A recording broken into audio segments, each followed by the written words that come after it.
warahmatullahi wabarakatuh. Perkenalkan, nama saya Tania Firsa Harinastiti dari kelas reguler 2. Pengalaman saya selama mengikuti perkuliahan tentang plebotomi, saya merasa sangat excited dan merasa sangat tertarik untuk mempelajari tentang plebotomi ini secara lebih mendalam. Tapi sangat disayangkan tidak bisa untuk melakukan praktikum secara langsung karena pembelajaran yang dilakukan secara online. Dan saya berharap pada semester 3 nanti, semoga pembelajaran benar-benar dilaksanakan secara offline. Selama mempelajari plebotomi, saya mengerti tentang beberapa hal seperti pengertian dari plebotomi sendiri adalah tindakan pengambilan sampel darah dengan menggunakan jarum yang dimasukkan ke pembuluh darah vena.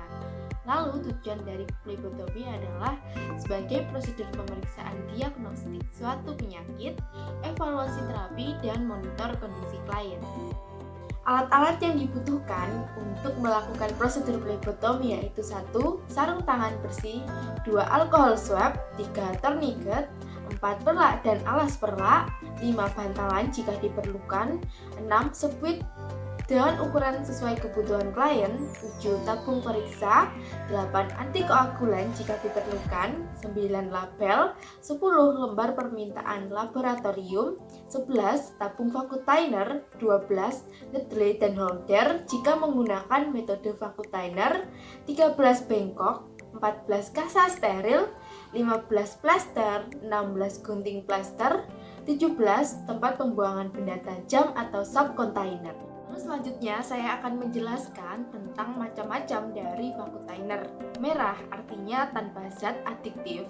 Darah akan beku setelah disentrifug, digunakan untuk pemeriksaan kimia darah, imunologi, serologi, dan bank darah. Kuning yang artinya berisi gel separator untuk memisahkan serum dan sel darah. Setelah dilakukan sentrifug, serum berada di atas dan sel darah berada di bawah gel. Digunakan untuk pemeriksaan kimia darah, imunologi, dan serologi. Hijau terang artinya berisi gel separator dan antikoagulan litium heparin. Setelah sentrifug, plasma berada di atas gel dan sel darah berada di bawah gel. Digunakan untuk pemeriksaan kimia darah. Ungu yang artinya berisi EDTA dan digunakan untuk pemeriksaan darah lengkap dan bank darah. Biru yang artinya berisi natrium sitrat digunakan untuk pemeriksaan koagulasi seperti PTT dan APTT. Hijau artinya berisi natrium atau litium heparin yang digunakan untuk pemeriksaan fragilitas osmotik eritrosit dan kimia darah. Biru gelap artinya berisi EDTA, bebas logam digunakan untuk trace elemen seperti zinc, copper, merkuri, dan toksikologi. Abu-abu terang artinya berisi natrium fluorida dan kalium oksalat digunakan untuk pemeriksaan glukosa. Hitam artinya berisi buffer sodium sitrat digunakan untuk pemeriksaan LED.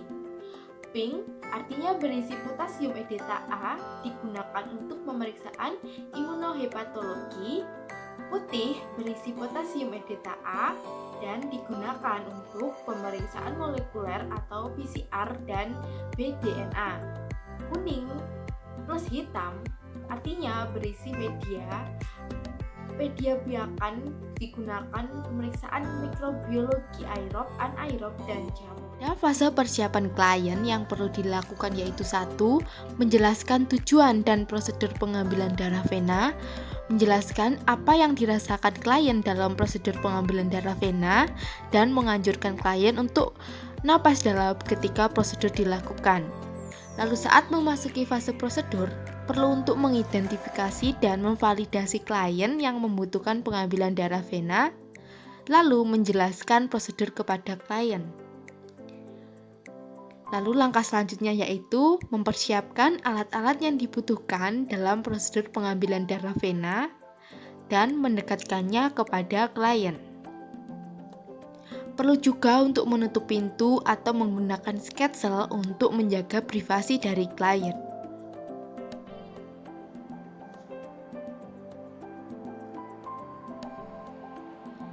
Memposisikan tangan klien ekstensi dan mengepal menghadap ke atas dengan diganjal bantalan atau handuk. Klien juga dapat dalam posisi duduk ataupun dalam posisi berbaring. Perlu juga untuk menggunakan perlak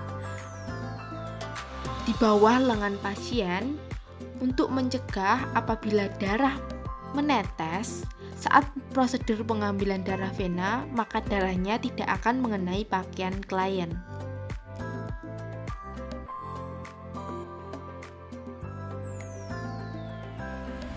Menggunakan sarung tangan bersih. Lalu selanjutnya, memasang tourniquet sekitar 7,5 sampai 10 cm di atas lokasi vena. Pemasangan tourniquet maksimal yaitu 2 menit. Apabila lebih dari 2 menit, maka dapat menyebabkan penyumbatan pada pembuluh darah.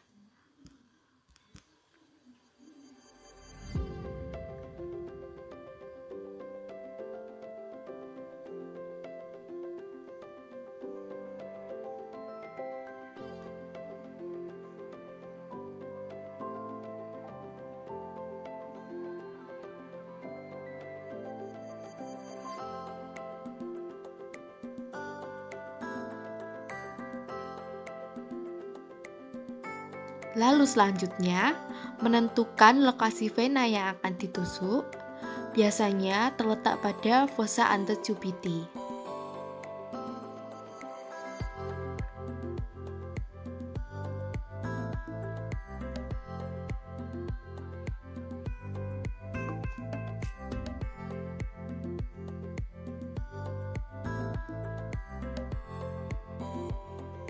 Lalu selanjutnya melakukan disinfeksi secara sirkuler area yang akan ditusuk menggunakan alkohol swab dan menunggu hingga kering. Membuka penutup spit dan gunakan tangan non-dominan untuk fiksasi area yang akan ditusuk. Posisikan jarum 15-30 derajat dari permukaan kulit dengan lubang menghadap ke atas. Sebelum menusukkan jarum, sampaikan juga kepada klien bahwa jarum akan dimasukkan. Meminta klien untuk menapas dalam saat jarum dimasukkan, kemudian tusukkan jarum.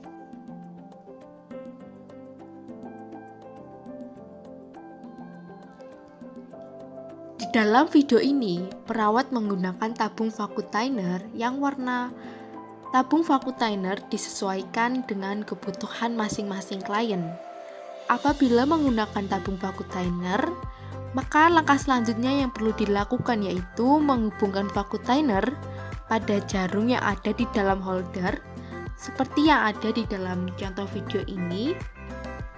Lalu pertahankan posisi tabung dan tunggu sampai tabung terisi penuh oleh darah.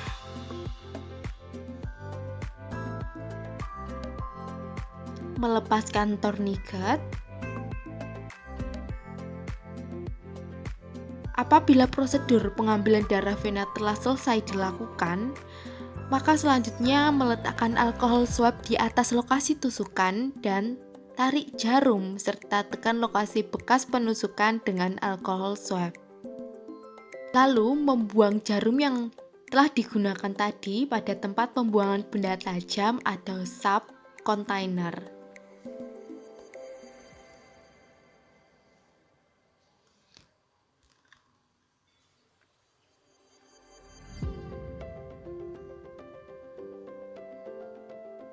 Lalu juga masukkan darah dari spit ke tabung periksa dan campurkan dengan koagulan apabila diperlukan untuk pemeriksaan. Apabila prosedur telah selesai, maka selanjutnya menyampaikan kepada klien bahwa prosedur telah selesai dilakukan. Merapikan alat-alat yang telah digunakan tadi, melepas sarung tangan, dan memberikan label pada tabung periksa dan melengkapi lembar permintaan laboratorium. Lalu selanjutnya melakukan evaluasi, yaitu untuk mengecek apakah adanya pendarahan atau hematom pada lokasi tusukan, dan juga untuk mengecek apakah adanya tanda-tanda infeksi. Lalu selanjutnya sampel segera dikirimkan ke lab. Dan yang terakhir yaitu melakukan dokumentasi dengan mencatat tanggal dan jam pengambilan darah vena. Perlu juga untuk mencatat apakah adanya komplikasi dan mencatat reaksi klien.